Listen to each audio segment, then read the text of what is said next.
Assalamualaikum warahmatullahi wabarakatuh. Selamat pagi seluruh mahasiswa di program studi logistik Politeknik Negeri Batam semester 1. Hari ini saya akan menyampaikan beberapa materi dan pertanyaan terkait mata kuliah Teknologi Informasi untuk Produktivitas Kerja.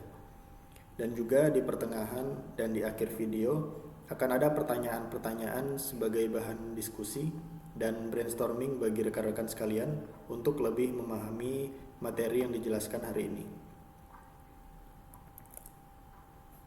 Pembahasan kita hari ini adalah definisi teknologi informasi, kemudian data dan informasi, perkembangan teknologi informasi, perangkat teknologi informasi, olah data, dan komponen teknologi informasi. Secara definisi, information technology merupakan teknologi yang digunakan untuk mengolah data sehingga data dapat diubah menjadi informasi. Maka jika kita melihat gambar siklus di bawah ini, sebuah data yang disebarkan akan menjadi sebuah informasi. Informasi yang diterima akan menentukan sebuah kebijakan atau keputusan, dan kebijakan atau keputusan nantinya akan menjadi fakta atau sebuah tindakan. Sedangkan definisi lainnya adalah teknologi informasi merupakan seluruh alat bantu berupa teknologi yang memungkinkan manusia untuk mencatat data, menyimpan data, mengolah data, mengambil kembali sebuah data, dan juga mengirim atau menerima sebuah data. Ini adalah contoh perangkat teknologi komputer di mana kita bisa mencatat, mengolah, menyimpan, mengirim, menerima, dan mengambil kembali data sebelum data tersebut disebarkan menjadi sebuah informasi. Baik, sebelumnya kita sudah menyinggung apa itu data dan informasi, yaitu data dan informasi. Data merupakan sekumpulan fenomena alam, yaitu bisa berupa bentuk angka, berupa kata, berupa gambar, atau juga bisa berupa hasil pengalaman atau observasi dari sebuah penelitian. Sedangkan data itu dibagi dua, yaitu bisa dalam bentuk mentah maupun data diolah. Data mentah merupakan sebuah kondisi di mana sebuah data di dalam sebuah sistem komputer dikoleksi langsung dari sebuah sumber langsung tanpa adanya perubahan apapun. Sedangkan data yang sudah diolah, yang sudah terstruktur dan siap untuk diserahkan atau disebarkan merupakan definisi dari informasi.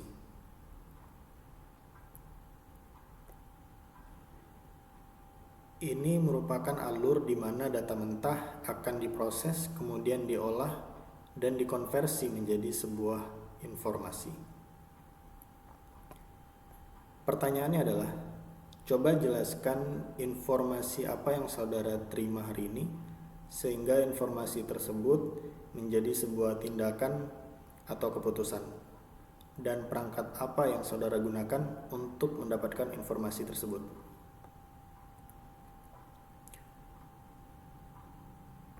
Seiring berkembangnya peradaban manusia, cara manusia mendapatkan informasi dan menyampaikan informasi juga berkembang.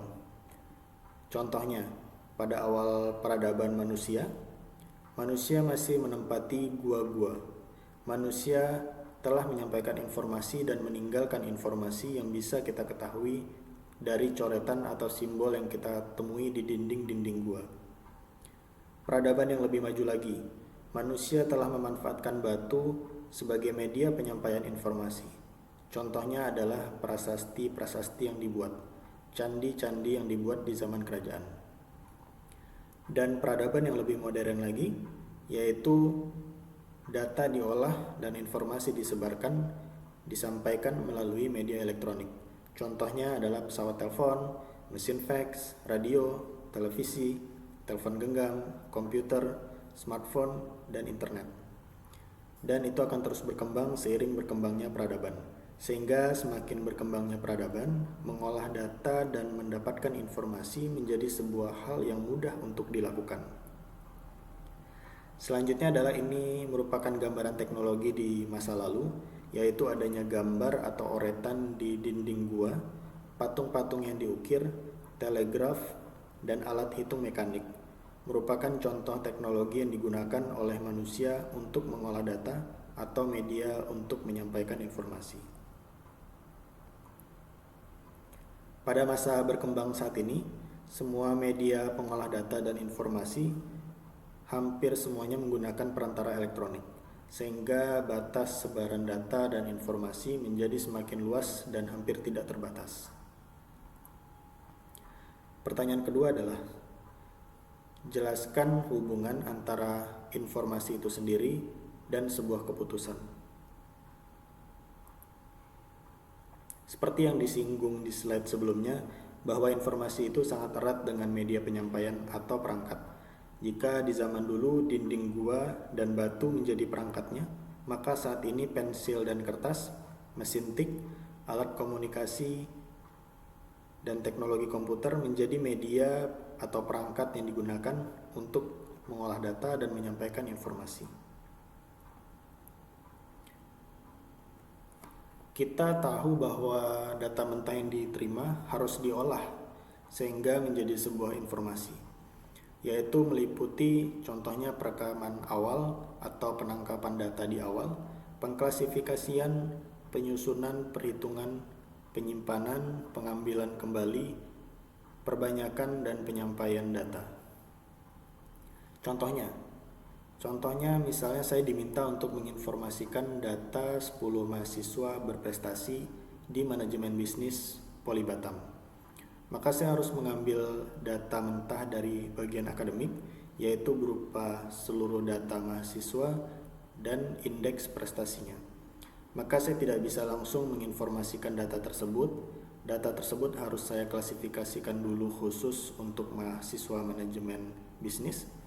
Kemudian harus saya urutkan dari indeks prestasi tertinggi hingga yang terendah, barulah saya dapat menginformasikan data yang dibutuhkan tersebut.